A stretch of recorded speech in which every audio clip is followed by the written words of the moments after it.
Welcome back to LearnPianoLive.com. My name is Jamin, and as you can tell from the countdown clock, the lesson is about to get started. In case you're new with us, there's a few things I'd like to show you to help you throughout the lesson. All right, today's going to be a lot of fun. We're going to be talking about writing solos, and I don't want to sugarcoat this for you. It's probably not for absolute beginners. Although we are going to start very slow, very basic, the difficulty level is going to escalate pretty quickly, so you already need to know some stuff about chords and scales and intervals and probably have several songs that you can play comfortably well. But as always, the goal is not this song. The solo that we're doing today is not special at all. In fact, it's not even made up yet. We're going to make it up together. But the goal is that you would take the principles that we use today, take the ones that you like, leave the rest, and hopefully leave just a little bit better than you are right now. These lessons are always guided and shaped by your questions, and if you're live with us today, there's a couple different ways you can do that. One is in the public live chat, and the other is the Ask Jamin a Question button, where you can ask me a question privately, and I won't share your identity in case you're afraid that your question is stupid. But it's not. If you're in the archives, though, then just open up the survey. At the end of that, there's a place where you can ask your question. I will say I frequently get questions from students in the archives watching a lesson from 6 months ago, and I have no idea what they're talking about. So please try to be as specific as possible. If you're watching this at LearnPianoLive.com, there should be a PDF and an MP3 button right next to this video. The PDF will often have additional video links inside so you can get more in-depth instruction on each of the topics. And if you're the kind of person who likes to print out the PDF so you can make the same notes on your physical version as I'm making during the lesson, now would be the time to do that. The MP3 is just a play-along track so you can practice more after the lesson. In traditional lessons, a teacher is going to actually present some new concept for maybe 5 or 10 minutes every couple weeks. The rest of the time is going to be spent applying and refining those concepts. Well, here I'm spouting off hours of new information every week, so it's totally unreasonable to expect you to actually absorb all of that. Instead, the goal of these live lessons is for you to find some little nugget of something that makes sense, but is a bit of a challenge, and for you to go practice it, because practice is where all the improvement's going to happen. So don't feel bad if you have to leave the live lesson when you find that little thing that you're going to practice. And of course, if I'm going too fast, you can always rewind the live lessons or replay in the archives as much as you want.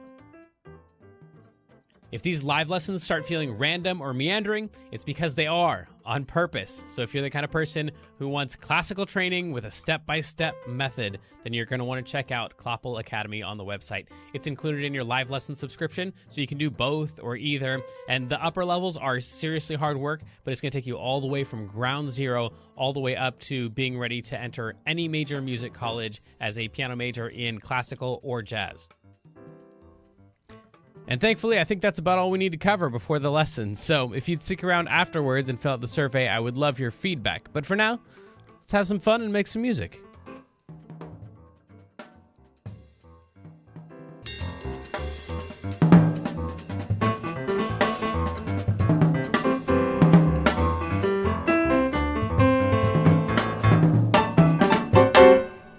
Hello. Welcome back to Kids. It's not Kids Learn Piano Live. Welcome back to LearnPianoLive.com. You know, maybe don't go to 3 Kings games in a week. And if you do, maybe show a little restraint. If you make your living talking to people, maybe don't scream so loud that you lose your voice. This fully voiced is the incomparable Kendra moderating our chat room. Guess what? I got to see the movie Escape Room yesterday. Oh. It was really interesting. Yeah. It's got the actress from Daredevil in it, so that was really cool. Oh, and you're really into Daredevil right now. I'm really. Can I tell have the people why? Yeah, go for it. I can? Yeah. Because you just got Netflix. It's so sad. My family just got That's Netflix. so awesome. Well, and I've been binge watching, so I have 1 episode left in the final season. I'm gonna watch it tonight. You are so cool. Excited. I thought people who didn't have Facebook accounts were cool. You just got Netflix. Well, actually, we had the little DVDs that would come in the mail. Right, from because you have a Netflix. DVD player. That's awesome too. It's so bad. So old-fashioned. All right, so Okay, then it all has right. the actress from Daredevil in it. Yeah, then- and the movie was a little traumatizing, but it was good. It was really I scary. can't do any of that. I got 6 little kids. I need 0 extra drama in my life. If it doesn't make me laugh, I don't want to watch it. Right. I did yesterday And see the new Grinch and the new Lego movie. and cool. Wreck-It Ralph Breaks the Internet. Those were all great. That's awesome. And Wreck-It Ralph will make any human with a soul cry. It What? was wonderful. No. It was wonderful. It was We great. can't. Oh no. That's why I'm not watching the dog one that just came out. Oh yeah. Like A Dog's I can't take Purpose. I those. can't do it. People are No. here for a piano lesson. We should probably eventually get Or into we that. can just keep talking. I'm just kidding. Well, Have you fun, can. guys. We'll see how long my voice lasts. So we're gonna try to. We've already been doing a lot of stuff on waiting on the world to change. We reharmonized it. We transcribed it all. So we've got all those lessons in the archives. Today we're just going to try to write a solo over these chords and these melodies. The preparation list is right here. This is a real legit thing. You need to be doing all of this for any song that you're going to solo over. It's kind of stolen from the world of jazz. This is the stuff that we force you to do in the Clapple Academy when you're learning your jazz tunes because it's, thank you for that. Because it's, we say it's an oral tradition, and if you've watched many of the interviews, you've heard that term that keeps coming up when we were talking about jazz.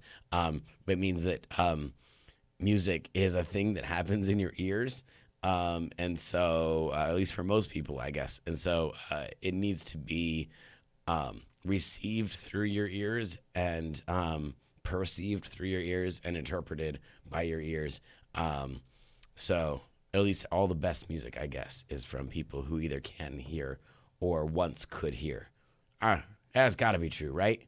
Yeah. Okay. So listening is a huge part of learning songs. So you want to make sure you're listening to at least 3 different recordings of the song before you go writing a solo. Because again, when you're writing a solo, you're telling a story. So it would be the same as, before you go writing some thriller novel, you need to read at least 3 thriller novels to see what other people are doing out there, what their ideas are. So before you go writing a solo over a song, go listen to at least 3 different recordings of it. Make sure you can play the song and sing the words, or at least say the words if there are words that go along with it. In this case, there are.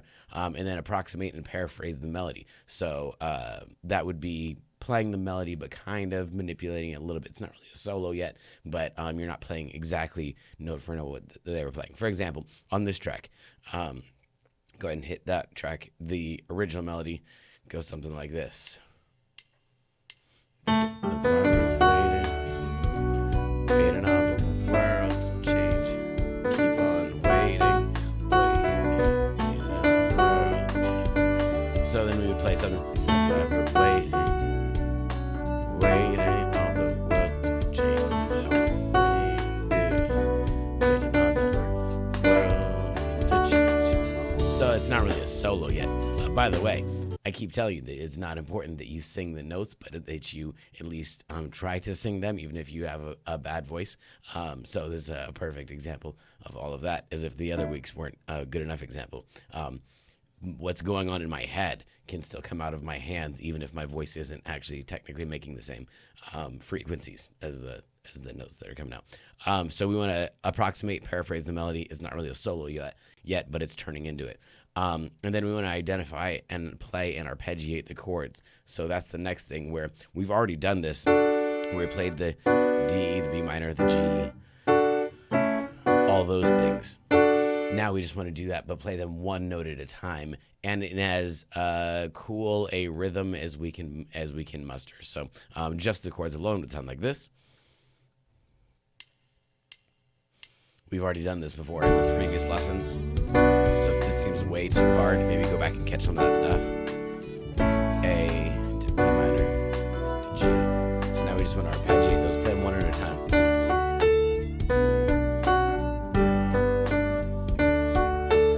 It's the exact same thing I was doing, but just one note at a time.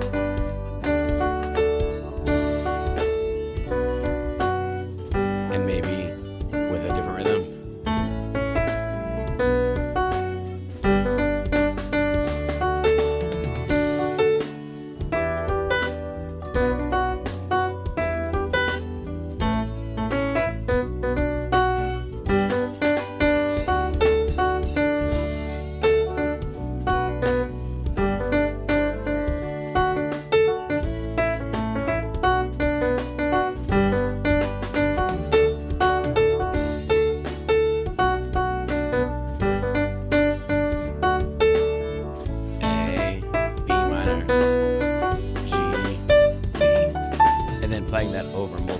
octaves as well. So not only is the D chord right here, yeah, go ahead and kill that for me. Not only is the D chord right here, but you also have the D chord right here.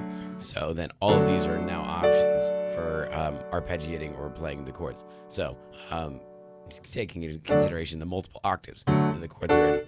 And maybe already you're going, wow, I can't do that. I mean, I could play the chords, but I can't really break it up like that because when I'm thinking about the chord that I'm playing, then it's time for me to switch, and I can't switch in time. So that's great. That's what you need to work on. You're done with this lesson. Go do that thing. You've got your track, download your track, and that's the thing to do. Practice arpeggiating the chords. But if you are already there, then let's go ahead and play it through multiple octaves, which would be something like this.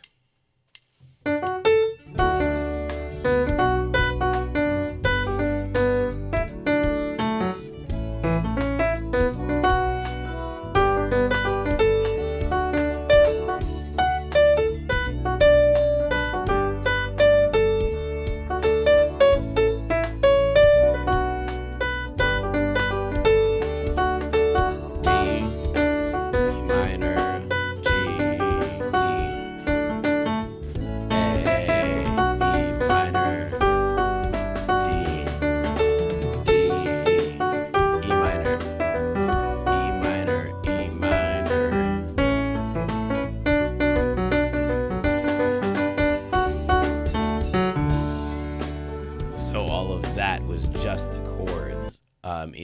Some of you guys know the word inversions, but really in my head, I'm not thinking inversions as much as I'm just thinking I've got all of these notes that are potential D. These are all D major chord tones. So, and for this, I'm not really singing along. A little bit of it was melodically driven. If I heard a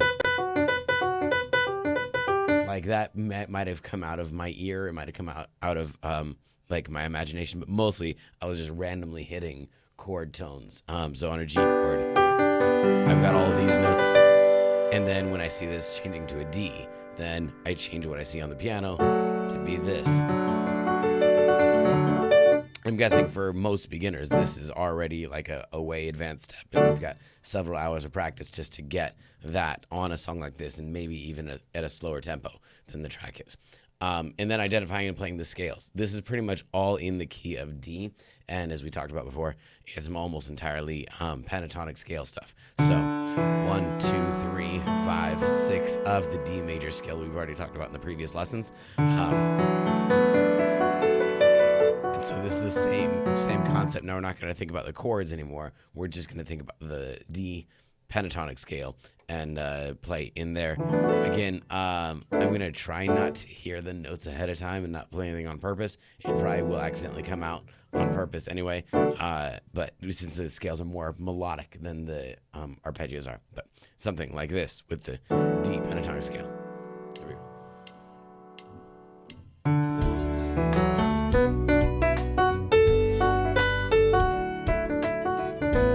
Sorry.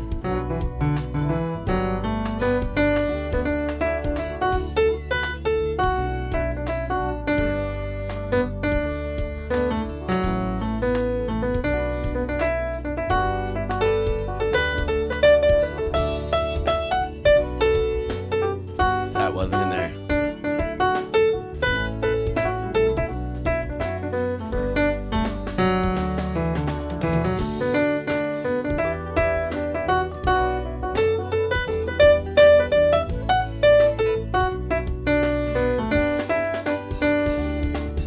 Okay, that was just all pentatonic scale. Wasn't thinking about a single chord the entire time. You gonna go ahead and kill that for me? So not thinking about a single chord the whole time, just playing the D pentatonic scale. And then we get to the point where we noodle and play. And this is kind of what that turned into at the end, was using those things that we've done. We got chord tones, we've got pentatonic scale stuff. Then we want to just go through and try to sing and play everything that we're doing. I don't know how that'll go with my voice here, but we'll try it out anyway.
here's chord stuff.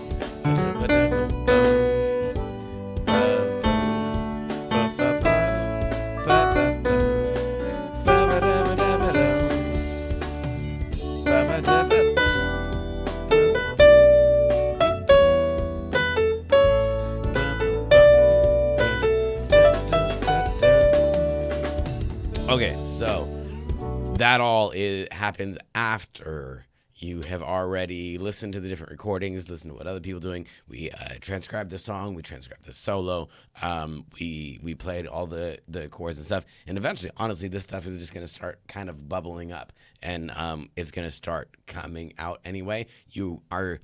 If you're practicing your pentatonic scale, it's going to be in your fingers, and you will have already taught your ear to hear it by playing it through so many times. So when you're playing it, you're not only training your fingers, but you're also training your ear to hear all of those notes too. So then when it's time to like have your hand stop and have your ear go, all right, what should come next? Your ear's naturally going to hear a lot of the stuff that you already played. So not only you singing what singing what you're playing, but you're playing what you're singing, or hearing what you're playing and playing what you're hearing. So that all works to help all of this stuff, like I said, just kind of bubble up. Your ear hears it, and your hand goes and plays it.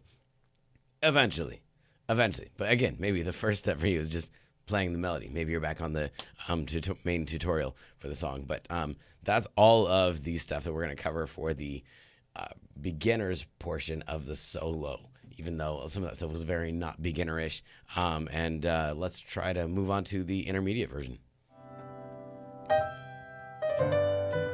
So sadly, the lesson preview has come to an end, and it's time to say goodbye to everyone watching the free streams. Of course, paying subscribers at learnpianolive.com can continue watching this lesson and several hundred others like it in the archives. So come on over and check us out. And if you like what you saw, at least like and subscribe, and then tell your friends to head on over to learnpianolive.com to start enjoying this journey with us.